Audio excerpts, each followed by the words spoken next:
Hi, this is Josh Olson. You're watching Trailers from Hell, and today we're going to talk about the visionary filmmaker behind such classics as Taxi Driver, Raging Bull, Last Temptation of Christ.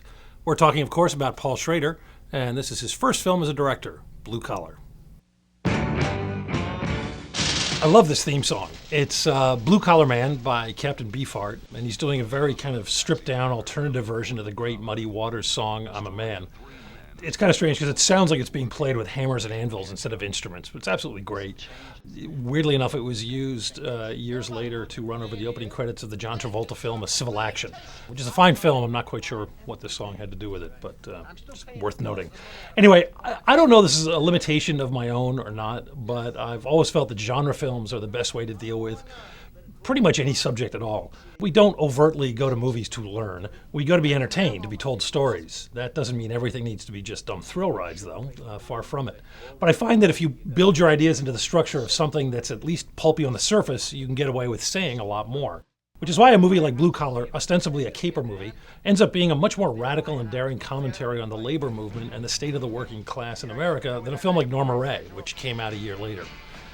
Before Blue Collar, Paul Schrader had written The Yakuza, Obsession, Rolling Thunder, and of course Taxi Driver, one of the most iconic movies of the era, if not all time, brilliantly directed by Martin Scorsese. Blue Collar marked his debut as a director, though.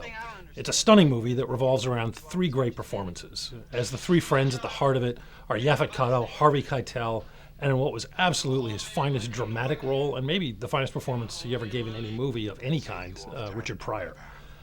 I've seen this film many times since it came out, and I always find something new in it to love. I always thought it was a brilliantly conceived and assured piece of direction, and only recently found out that it was even more impressive than that, because Schrader was working with a tight budget, the leads who spent most of their time fighting and bickering with him and each other, and a host of production problems. So a lot of what seems brilliantly planned about this movie turns out to be last-minute solutions to seemingly insurmountable problems. There's a great scene where the three characters are talking about the heist they're about to pull off, and it's all done in one single long take.